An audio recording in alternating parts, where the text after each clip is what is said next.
সময়ের সাথে সাথে মানুষগুলো পরিবর্তনশীল। সময় ছুটে চলে তার নিজ গতিতে, আর মানুষ ছুটে চলে তার উল্টো গতিতে।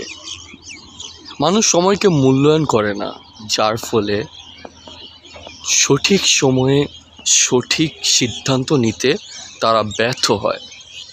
কিন্তু ভেবে দেখুন তো, যে মানুষগুলো সময়ের মূল্যায়ন করে সময়ের সাথে সাথে, তারাও কিন্তু একটা গতিতে গিয়ে পৌঁছায় এবং কোনো এক সময় গিয়ে এই সময়ের সাথে তাদেরও পথ চলার পরিবর্তন হয়। একটা সময় গিয়ে তারা তাদের ব্যর্থ জীবনটাকে তারা সার্থকে পরিণত করে। এই যে নদী দেখতে পাচ্ছেন, এই নদী কিন্তু দুই দিকেই চলে। নদীর প্রতিকূলে যখন নৌকা যায় তখন কি অবস্থা হয়, এবং নদীর স্রোতের দিকে যেই নৌকা যায় তখন কি অবস্থা হয়।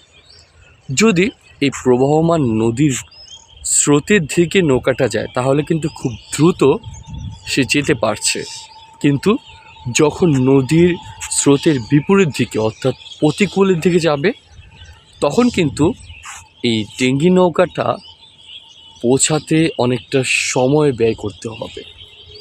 ঠিক মানুষের জীবনেও যখন সে তার সময়টাকে ধরে রাখতে না পারবে, সময়ের মূল্য দিতে না জানবে, তখন কিন্তু ঠিক এই নৌকাটার মতোই অবস্থা হয়। ঠিক আপনার জীবনটাও এরকমই। যদি আপনি আপনার জীবনকে সময়ের সাথে সাথে মূল্যায়ন না করেন, তাহলে দেখবেন যে আপনি যেখানে আছেন সেই অবস্থানই রয়ে গেছেন। কিন্তু সময়ের সাথে যদি আপনি আপনার জীবনটাকে মূল্যায়ন করেন, তখন দেখবেন খানিকটা দীর্ঘশ্বাস ফেলে আপনার জীবনটাকে সাফল্যের চূড়ান্ত পর্যায়ে নিতে কোনো দ্বিধাগ্রস্ত বা বাধাগ্রস্ত হতে হবে না।